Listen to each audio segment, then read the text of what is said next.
Hello everyone, welcome back. I'm Eloise. Thank you for tuning in. Today I want to review 5 sample fragrances that I just ordered and received from the perfume house Arquiste. It is a beautiful Monday morning in New York City. I'm off, I'm not working today, and I have a hot cup of coffee, and I'm really excited to talk about these 5 fragrances from the perfume house Arquiste. So first I want to say I had no idea that Arquiste was a perfume house that was founded in New York in the United States.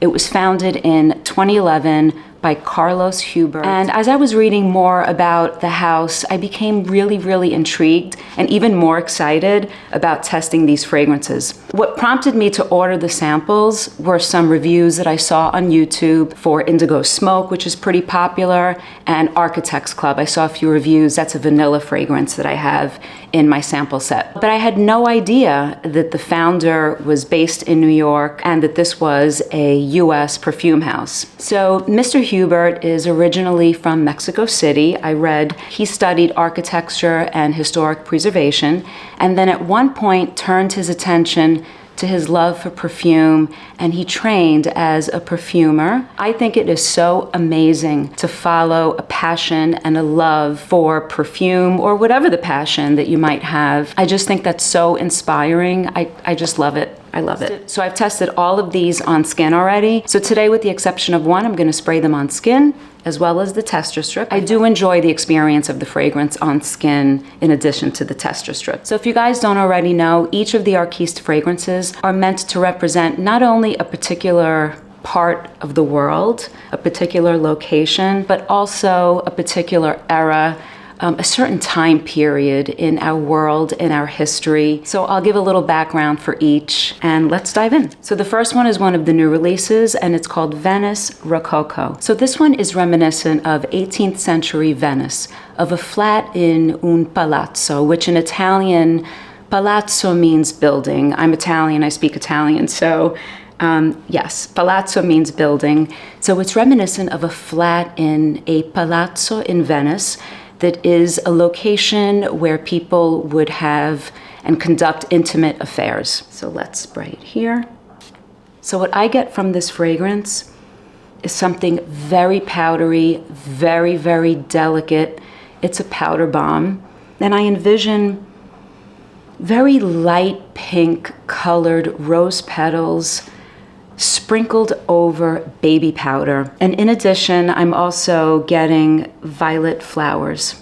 So violet petals, a very delicate, light pink rose petal sprinkled over baby powder. It's very powdery, very delicate. All fragrances are unisex, but this is definitely something that I would describe as very feminine. I'm envisioning an 18th century woman with a beautiful ball gown and long curls in her hair. So beautiful, so delicate. There are notes of black violet, blush rose, chamomile with a base of iris and animalic amber. There's nothing animalic about this. Delicate, powdery, a fragrance that's reminiscent of like a compact makeup. I think the longevity is pretty good with this fragrance. I tested it last night on my hand and I was getting whiffs of it for hours. I can't speak to the longevity of these fragrances in terms of experiencing them for like a full day. I haven't gotten that far with these. I will, but it does project. And I was smelling it on my hand hours later. So I would say 4 hours later, I was still getting whiffs of the fragrance. Very pretty, very delicate, very powdery. The floral notes in here are dusty and powdery. These are not sharp floral notes. Very soft, evoking an image of very light pink floral, delicate violet floral. Nothing strong about this. Very pretty. Venice Rococo, one of the ones that I'm considering purchasing a full bottle of. Okay, the next one is also a new release. It is called A Grove by the Sea. It is a 2024 release. I actually saw on the website that it won a Marie Claire Fragrance Award for Best Overall Niche Fragrance in 2024. So that's interesting. So let's spray. This is one of the ones I don't have on skin, so I'm going to use the tester. I did test it yesterday on skin. So this is an aromatic fig fragrance. The notes include Adriatic fig, dried pine needles, wild rosemary, thyme, and nutty scent of olive oil. It's a fig fragrance. It's very aromatic. And it's the type of fig that's almost underripe to my nose. This is nice, but I think this is a little too masculine leaning for the type of fragrances that I like to wear. I think the pine needles are giving me like a Christmas tree vibe. So I'm not sure that this would be a fragrance for me personally. I love fig fragrances. This one is a little too aromatic, and I think the pine needles make it lean a little too masculine for my taste. But I would love to smell this on a man. This is nice, very nice. So that's A Grove by the Sea. So the next one I think has been spoken about on YouTube, and this one is the Architects Club. Spray this here. So what I get from the Architects Club at the outset is a boozy, peppery vanilla, not a dark booze. I'm not an alcohol person. If I drink something, it's most likely going to be a glass of red wine. This is not a dark, boozy fragrance. So while it's boozy, it's not giving me the impression of a dark, boozy note like rum. It's a little lighter than that. So it's boozy, it's peppery, it's a bit sweet without being too sweet. So the inspiration for this fragrance is a group of architects gathering in a smoking room in London, where there are dark woods, leather, velvet, and these architects are having martinis in frosted glasses. So this is described as having notes of blonde tobacco and smoky vanilla mixed with the crisp herbal notes of a gin martini. So it's a boozy vanilla that when it dries down gets a little smoky from the tobacco, but the tobacco is not too strong in the fragrance. There's something peppery about the vanilla, almost reminiscent of Nichané's Annie, but a little more refined, a little smoother than that fragrance. Annie is a little spicier in terms of the pepper and the vanilla. It's more in your face. This is smoother, very nice. It's sweet, it's a little smoky, it's a little peppery. And that boozy aspect kind of moves to the background, I think, as this dries down, at least to my nose. I will say when I was testing this last night on skin, that I do think it becomes a skin scent after about an hour. So it might be a little softer as a fragrance, perhaps not the most projecting fragrance. So that's the Architects Club, a slightly smoky, peppery, soft vanilla fragrance. So the next one is Almond Suede. I believe that this is also a new release. Love this. This is one that I really love. I love this. So this is a gourmand fragrance, and it's a play between almond and a suede leathery note. There are a lot of notes in this fragrance, but they all blend together so well. I can't quite pick out the notes, but one thing for sure is that this is a sweet almond fragrance, and almond can come off like cherry. So it does do that a bit. It does come off a little boozy. It is sweet, but it's not a juvenile, gourmand, sweet fragrance. It's definitely an elevated fragrance. That almond is almost reminiscent of like an amaretto cookie. Sweet, but not too sweet. I like this. So it's described as a sophisticated gourmand that balances almond marzipan with leather. And the notes include pink peppercorn, bergamot oil, there's honeycomb absolute, so there is sweetness here. There's bitter almond oil. You have saffron and the suede accord, so both of them sort of give that tactile suede component to the fragrance. It doesn't come off as a fragrance with a strong leather note. This doesn't come off as a leather fragrance. It's probably part of the background that you're not even realizing is there, that's giving like a smooth suede aspect. So it's a boozy almond almost to my nose, and you do get that cherry note. Cherry is not a note in the fragrance, but almond can come off like cherry. But the way it's done here is, in my opinion, spectacular.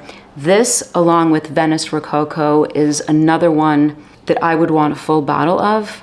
And I'm going to say this is what BDK wanted to do with the Rouge Smoking and Soradora wanted to do with Mandorle. I think that this does what those wanted to do. It's not too sweet. It's a little boozy, The almond is prominent. If you want something that's not too gourmand, where it's edible, but you like the idea of a sweet almond fragrance that has like a booziness and has like a suede tactile feel to it, this is a good one.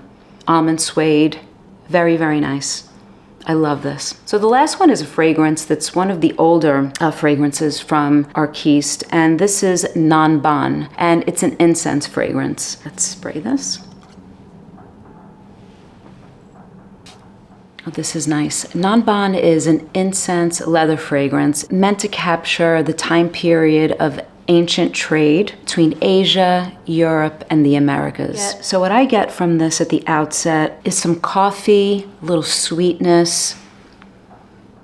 I pick up on the incense, but it doesn't overtake the fragrance. It's not overwhelming. It's not an overwhelming amount of incense. So I own Anan Suede from Matière Première. The incense there is a little more overwhelming than in this fragrance. It's a little more subtle here. The coffee note here is a little more prominent. I know there's coffee in Anan Suede. Here there's a coffee note that is more prominent. Slightly sweet, not too sweet. And as it dries down, the incense fades to the background, and this becomes a little more of a sandalwood fragrance that's slightly sweet with incense in the background to sort of amplify the experience. There are notes of Malabar black pepper, there's Persian saffron, and there's also Spanish leather. So the leather here is not prominent, at least to my nose, but it definitely lends a support in the background. It definitely gives something to the fragrance, like a tactile, suede feeling, but it's not a prominent note. I would not say that this comes off as a leather fragrance. I guess the notes are just blended so well in this fragrance that you get a hint of the saffron, you get a hint of that suede feel, you get a hint of the coffee, you get a hint of the sweetness, and you have that smoky incense in the background. And like I said, it dries down what I would call a sandalwood fragrance with hints of incense and a little sweetness. There's myrrh, there's frankincense, there is sandalwood in here, which explains the dry down that I'm getting. You have a nuance of like a spice, like peppery. If you like sandalwood fragrances, this is very, very nice. I like that the incense is not overwhelming. Some incense fragrances can be a bit too much for me personally. This is nice, very nice. And I think the longevity here is pretty decent. This one, along with Venice Rococo and Almond Suede, I felt of the 5 were the most long-lasting of the fragrances. This one and Almond Suede, I was getting whiffs of as I was moving around throughout the day. This is really nice, I like this. So to summarize, I would say that of the 5 that I've tested today, and I'm excited to test some others from Arquiste, including Indigo Smoke, which has gotten a lot of reviews. I just haven't had a chance to review that fragrance or get a sample of it. I would say that my favorite is the Almond Suede. It's just such a great gourmand without being juvenile and too edible. I love that almond note that's almost cherry-like, and it's like boozy, and it's like suede at the same time. I really like it. I was getting whiffs of this for the entire day yesterday. I sprayed it on skin. I really like it. I think the longevity is good.